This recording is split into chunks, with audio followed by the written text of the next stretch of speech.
since I'm basically going to be recording my choices and endings and such, I came across this. Again, warning, spoiler alert. I'm sure you realize from the title. But I'm recording this after I recorded the main ending video.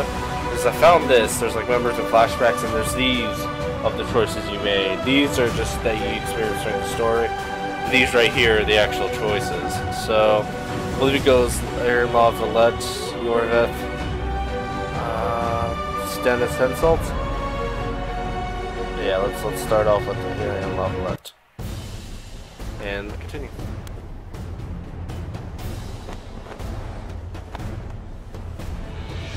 Honor's a curious thing. Honor made Arian fight a mismatched battle against the might of Temeria. Facing defeat, Honor told Arian to bow his neck to save his men. But that same honor prevented him from saving himself.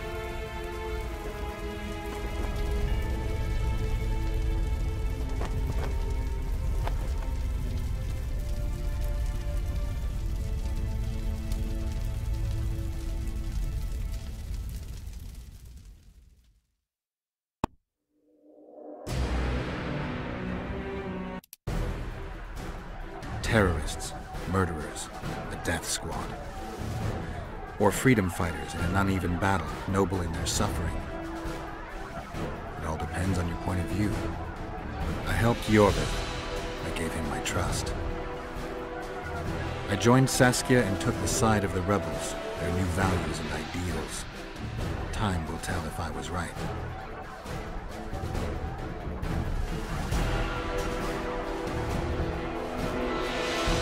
One thing is sure. Elves are the best archers who have ever walked this earth.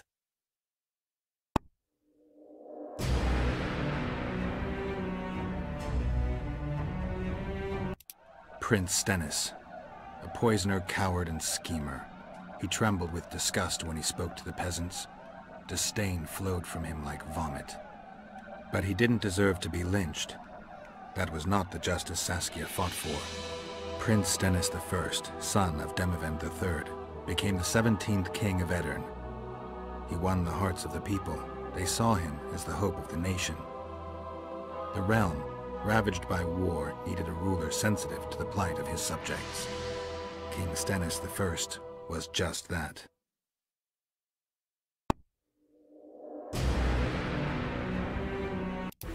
Roach had murder in his eyes.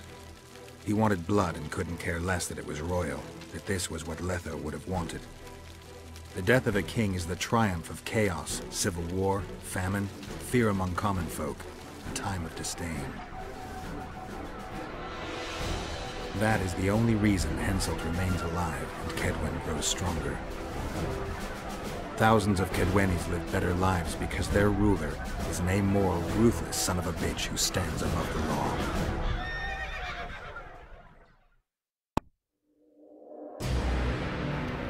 Pretty sure that last one was part of the choice. Can't remember if that was part of that or the other path I took. But anyway, just wanted to add this in beforehand. Welcome to something a little bit different I'm doing.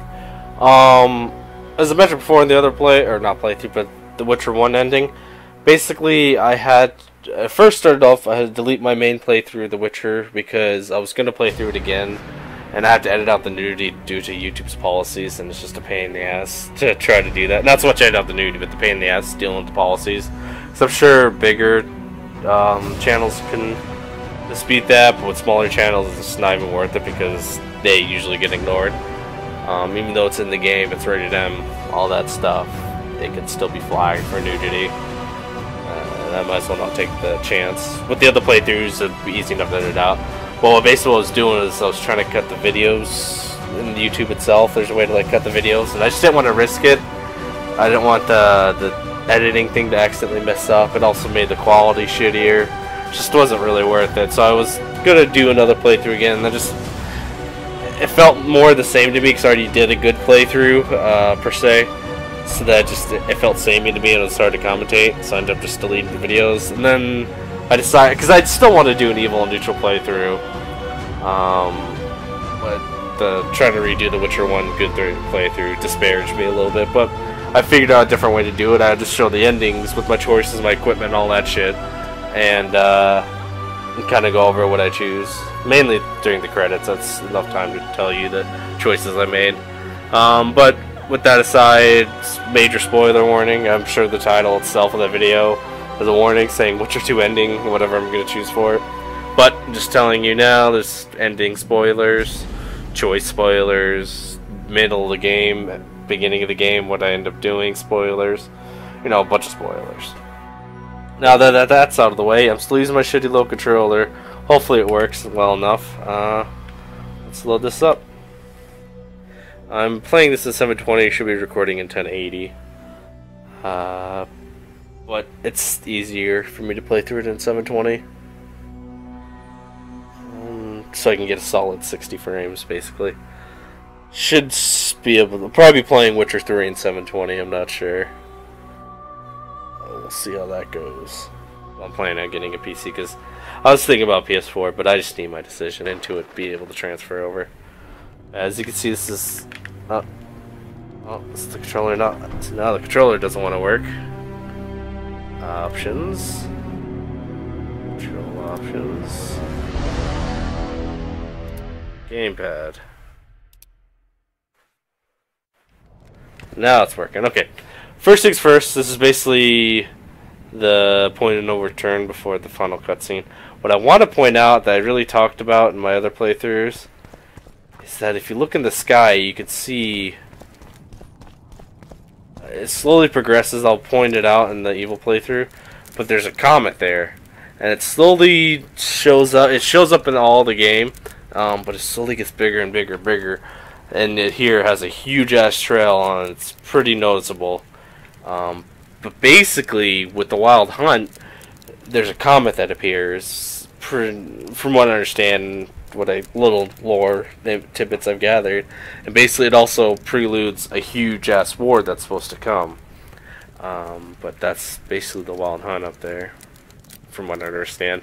That's interesting how they slowly build it up, and then with Witcher 3, I don't think it's in the sky because wars happen, but still. It's a nice little tidbit. I should try to see if they look up in the sky if there is a comet in Witcher 3 on those random gameplay videos. Before I do anything else, though, let me go to my inventory. Right now, I just have junk stuff that I picked up. There's Carmine, Philip Alhar's dagger. But there's the Mourner, there is the Weeper. I have the Drog trophy just because of the vitality. Kinslayer trousers, Kinslayer boots, Kinslayer armor, Kinslayer's gauntlets. Basically, the final chapter's dark armor, weapons. I'm hoping this transfers over to Witcher 2, because at that point you have good enough armor that you could do the dark. You could finish the game on dark playthrough or dark difficulty. But to get this armor and stuff, I didn't even realize I never socketed it in. I wonder if I have any available to me. Never put like little attachments to that. That's amazing. But it's a huge ass grind, and not such a bad thing. If you plan ahead, it's not that hard. But trying to get all that stuff on the final chapter, if you're not prepared, it's impossible. Because there's parts that make other armor sets that you need to save for this. I don't know if I have the actual recipe with me. I don't, but basically it takes a lot of shit and a lot of gold. Like I think it was like 10 to 20,000 or some crazy amount, something like that. There's that stuff, but that's basically that's the other armor that you can get at the end game, because you do get weapons and swords and armor if you do, like, there's a quest line for an armor set. There's weapons available that you can craft. Maybe that's the stuff I'm confusing it with, but I do know the Kinslayer set required a lot of materials. Either you had to farm for gold, or since this decision I made ended up making it easier because I was able to farm harpies, which is a couple of farming videos I was able to salvage. But besides that, I just wanted to show that stuff off. Character map. Oh yeah, level up. The way I went with this stuff. And went up here a little bit. That's how I built my character. He's at max level. As far, pretty sure that 30 was the max. 35. That's the max. The journal. Alright, let's head to the confrontation.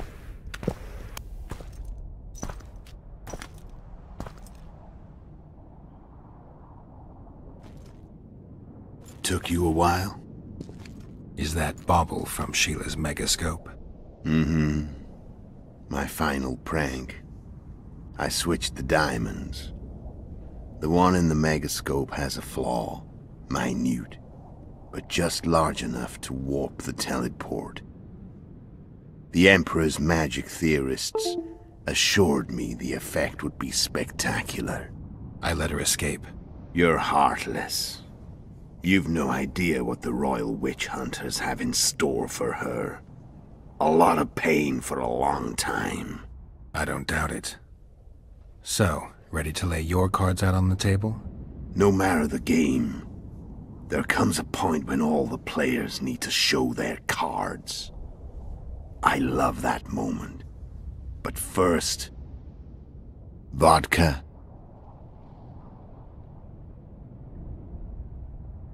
I suppose my throat's a little dry. In that case, let's drink to old friendships.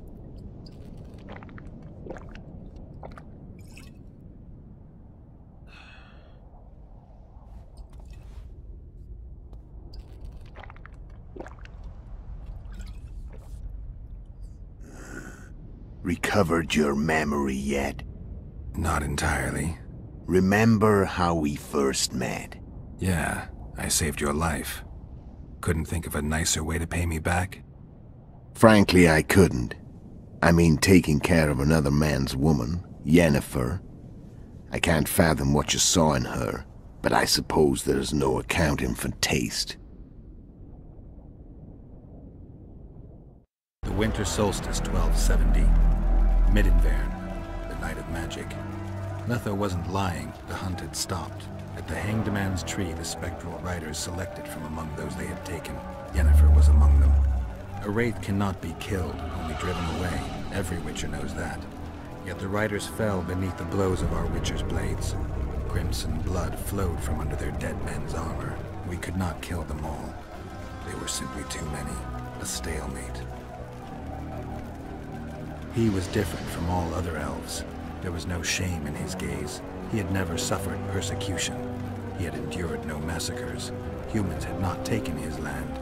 This elf was not of this world. He was an invader. We struck a deal. My soul for that of Yennefer. He agreed without hesitation.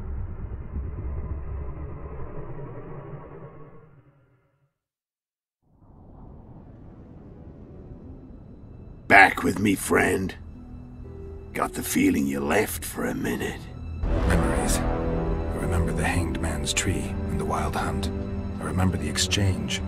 Me for Yennefer. So, cards out on the table. Unless you chase me all that way just to kill me.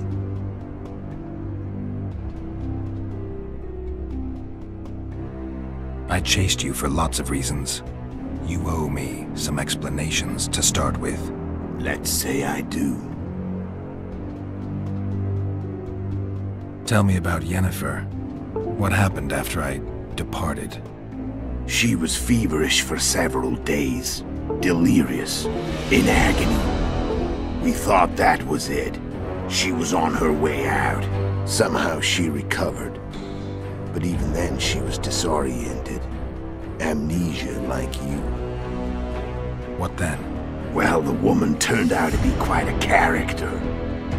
Throwing temper tantrums, trying to seduce orcs, trying to drive a wedge between us.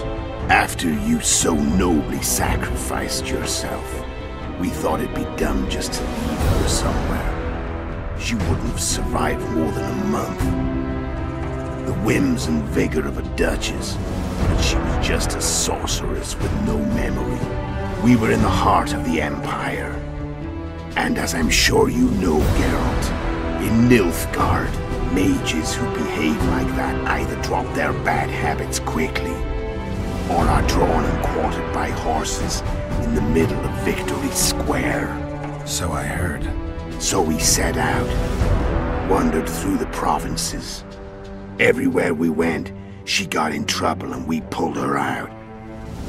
Then one day they captured us. The Imperial Secret Police. Me, Ox, Seret, and Yennefer. Imperial Secret Police? Mm-hmm. We were separated, and they questioned us. Long and thoroughly.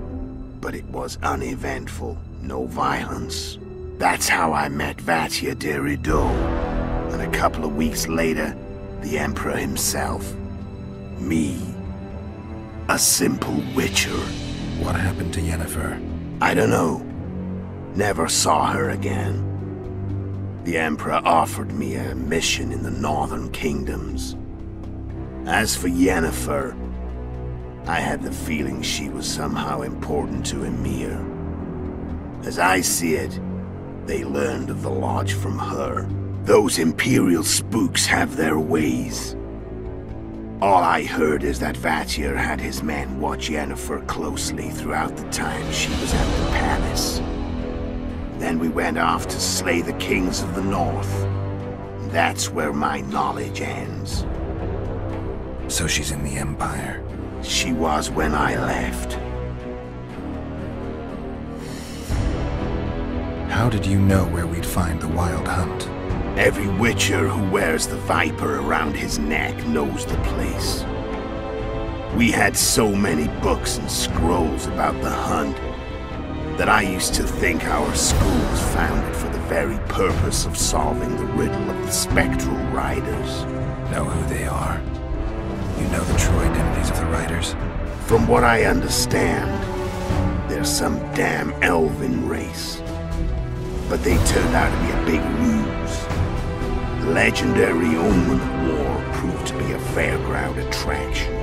No Market Square mage could possibly conjure up a cavalcade of wraiths speeding across the sky. Then there's the amnesia. No, there's something more, I assure you. Go ahead, enlighten me. I can tell you want to. There are a lot of legends and myths about it, but the Wild Hunt is a fact.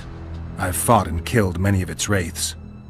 They were spectral emanations, the avatars of real riders. The riders we ran into by the Hanged Man's Tree. Are you telling me you were carried off by elves? Real material sons of bitches like the ordinary kind we deal with in this world? They may be ordinary in their world, but they're strangers in ours. The conjunction of spheres. Know the theory? Do you know how monsters appeared in our world? There's not a witcher who doesn't know that. So you know there are other spheres. The most powerful of our mages can open passages between these worlds, and they usually do that to summon the monsters we then have to hunt. The elves we saw come from another world, and they weren't summoned. They found the way on their own. It's not exactly easy, so they usually send their spectral emanations. They come in person on special missions. As they did for you and Yennefer. So, elves from another world and their trained wraiths. What do they want from you? I've got an idea, but that's not your concern. How did a witcher agree to kill humans at another human's bidding? At the Emperor's bidding, Geralt. And he's no ordinary human. The rulers of the North come up to about where his Pauline's end. Why? Simple. He promised to rebuild the School of the Viper, the Witcher's Order where I came to be. Witcher's schools in the south fell into ruin long ago, and Witchers themselves became internal exiles, banned from entering most cities. Besides Seret and Ox, I know of 2 other Witchers of the School of the Viper who should be alive and on the path. I don't know where they are. Haven't seen them for years. Now they can come out of hiding. They can come home.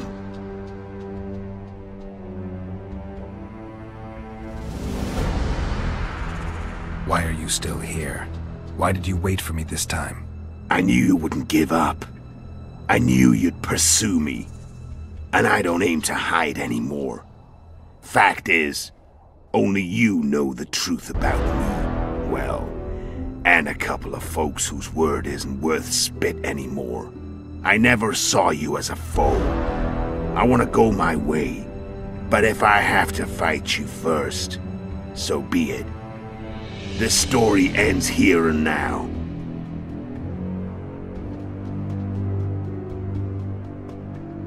Care to tell me what it was all about? Kill as many rulers as we could. Lay the blame on the sorceresses. Breed chaos. Prepare the north. Soften it before the invasion. And you know what's incredible? We could not have imagined more fertile soil.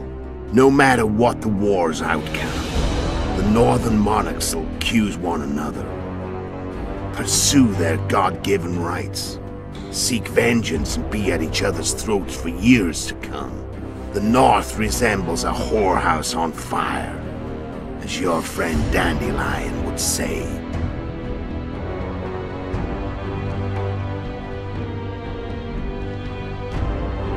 How did you manage to contact Sheila? It wasn't a problem once I learned of the Lodge's existence.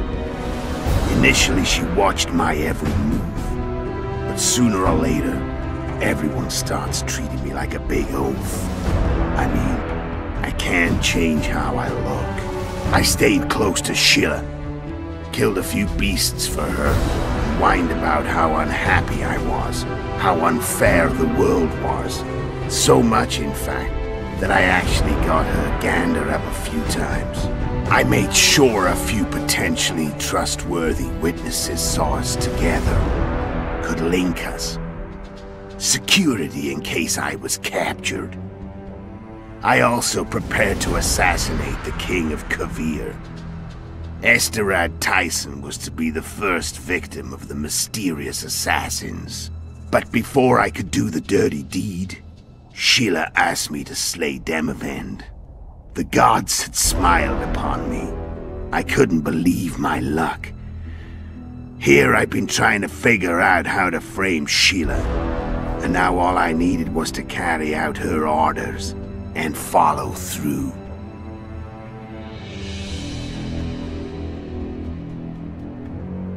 Where'd you get your information about the Lodge? From the Emperor and Vatir de Rideau, the Emperor's chief spy. And I believe they got it out of Yennefer. She recovered her memory? Nah. I'd never claimed she informed on her friends consciously.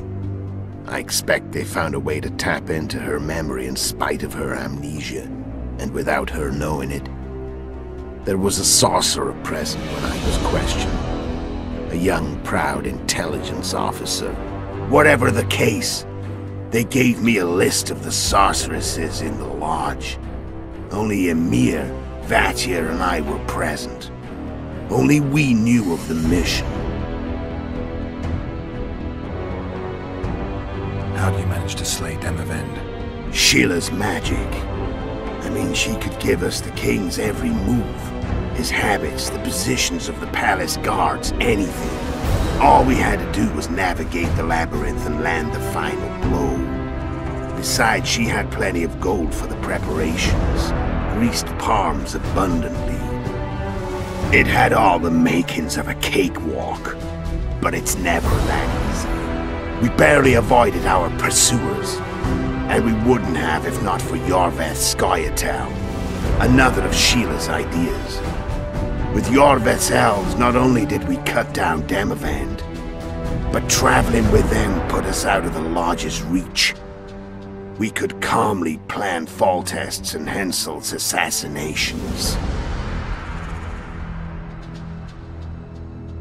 How did you know Foltest would come to the monastery's solar? Yorveth and I planned Foltest's murder. The King of Temeria would have to deal with the La Valette sooner or later, and he made no secret of it. I was sure he'd want to recover his bastard children in the process. And where do they take the children when a castle is under siege? I had to become a monk, but I couldn't just arrive at the monastery and claim I'd seen the light. Not very believable. So one of Arian's patrols out in the forests happened on a Scoia'tael unit torturing a helpless monk. Arian's brave men drove off the elves and I found shelter in the monastery. No one noticed you had no wounds? I paid the monk who treated me a lot of orange to stay silent. Actually, it was only a loan, because I killed him later. Only the dead can keep a secret. Then all I had to do was wait for the situation to develop. When I saw you enter the chamber with Foltest, I thought I might fail. Luckily, you failed. To recognize an old friend.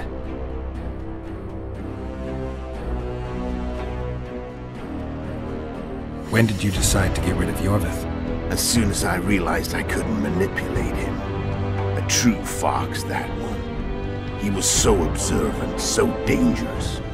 I got the sense he might see through me at any moment. You made a mistake. You were untouchable as long as the Scoia'tael were protecting you. Maybe, but with Yorvith, my hands were tied. If I'd finished off Kieran... But you didn't. And that allowed me to drive a wedge between you and Yorvith. I forced you to flee. And I let you live. You know I could have killed you. You're forgetting. No, I remember. So Sheila was looking for you when she came to Flotsam. Mm-hmm. She thought she was still in control and wanted to get rid of me. I'd bet my eyes that she thought I'd lost my mind, or that Yorvith was manipulating me. And the North descended deeper into chaos. Exactly. There was just one problem. You. I could have killed you in the Elven ruins. Thing is, you weren't really my enemy.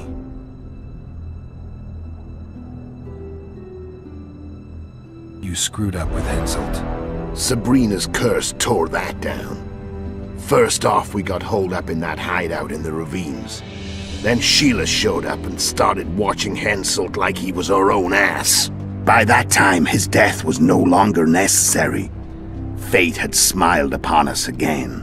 I learned of the summit and the efforts to reconstitute the council and conclave. The ideal setting for the mission's grand finale.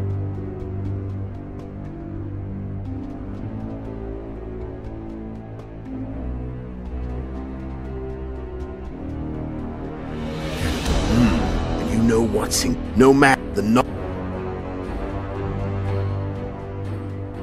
I'm done talking. Let's finish this. Wanna fight? Any vodka left in that bottle? A swig apiece. Here.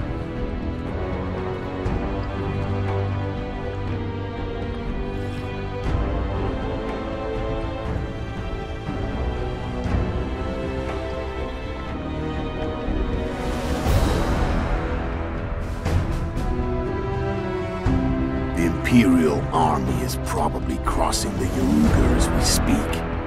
Pure pandemonium will ensue. The North's finished. Time to go south, where the good life awaits. You're a fool, Netho. Both you and your Emperor are forgetting one thing. Misfortune brings people together. Very shortly, the North could be united like never before, thanks to you. But that's just not my concern anymore. I'm not your foe. I never was. Let me walk away and I will. You'll never see me again. Force me to fight, and this time I'll kill you. I've learned all I wanted to know. I can feel the memories coming back. Your death won't change a thing. Go where you will. Just like that. No threats. No words of wisdom. You going or not? Farewell, Geralt.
The Witcher had traveled far and wide in search of the Kingslayers. Along the way, he had met both the righteous and scoundrels, Bernard Laredo amongst the latter. Laredo sold Flotsam to Kedwin and scattered the local non-humans to the four winds.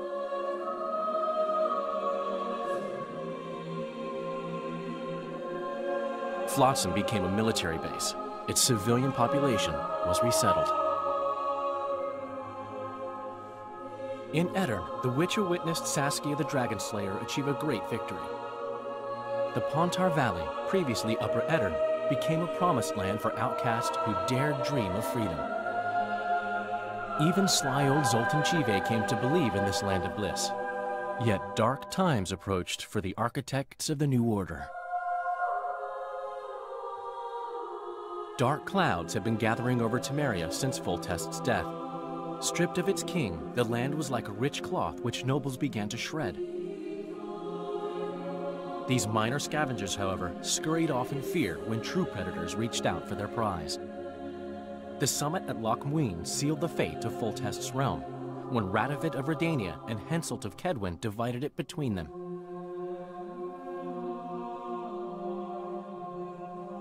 A tempest descended on the north, at least partly the work of manipulative mages. It seemed the turmoil in Temeria, Edirn, and Kedwin would benefit them most. Common folk turned against sorceresses and all magic freaks, witchers included. Castles that had hitherto welcomed mavens of the magic arts now shut their gates to any who sought shelter there. A witch hunt ensued.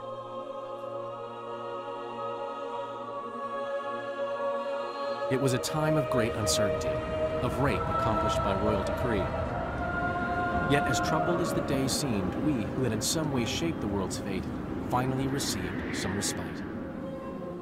Zoltan resumed the quest for his beloved's hand, and I laid my head in the laps of the muses. Who could have known this tempest which had ravaged the north was but a harbinger of darker days, and the preamble to an entirely new tale of Geralt of Rivia.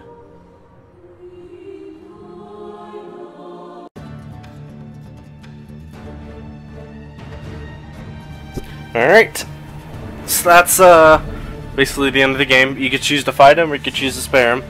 I chose to spare him because again it was a good playthrough. And again they showed some of the trailers of Witcher 3 a while back and really looked like one of the arms was Letho's arms. So I'm hoping he returns in Witcher 3 and is one of the people that helps you. That'd be really cool. That'd like really, you know, show like, yeah, your decisions matter because this guy is impactful to the story now. Or see what happens if you actually kill him, and if there's just some other random NPC they replace him with, or he's just completely gone, if he's at all in the game. Excuse me. Basically, the decisions I went with, again, spoilers, etc. But you basically had the general idea from that cutscene. Flotsam, I sided with the Scoia'tael again, or Yorveth really, and I chose to save the elven girls instead of going after Laredo, which is why Laredo was there, sold the town, and the people were kicked out. Kind of your choices there. Choose to sacrifice some elves and kill Laredo and see what happens, or yeah, I like things like that. Chapter 2, since I went with Yorveth, they went to not Loch Muin, but the Dwarven city. Went there, chose to save Saskia. Did pretty sure I did the quest line correctly. There's like a lot of steps to a couple of the side quests to find out about the murder, or the attempted murder of Saskia, and found out who this person who did that. Did all the side quests as I could. Did the good side with there's a troll side quest where I choose to spare the trolls each time instead of killing them. Chapter 3 with Loch Muin, I did the side quest, chose to spare Sabrina. That's what her name was. There was some mage chick that betrayed you at some point. Chose to spare her. Did a couple of those things through the hourglass. An hourglass was like this like little vice thing. I forgot which one I actually ended up going with. It was whatever one that had the most story, or the most impactful version of the story. In fact, so that Geralt knew about that. Don't know if it matters or not, but I watched them all anyway. What else? You see the choice I made there was sparing him. Thirlock Marine. Oh, I chose to go after. I think it was Letho. Yeah, I went after Letho or whatever instead of saving Triss Marigold. And Letho ended up. No, I didn't go after Letho. I did the other choice, and Letho ended up saving Triss Marigold. You could choose to go after Triss Marigold and screw over the other thing. I spared Saskia again when she was all crazy because I had the dagger that freed her of the spell that was put on her with the magic and shit. So I was able to save her, and she's alive, and that's why you saw the Saskia in the city, which I'm hoping she comes into play in Witcher 3 as well.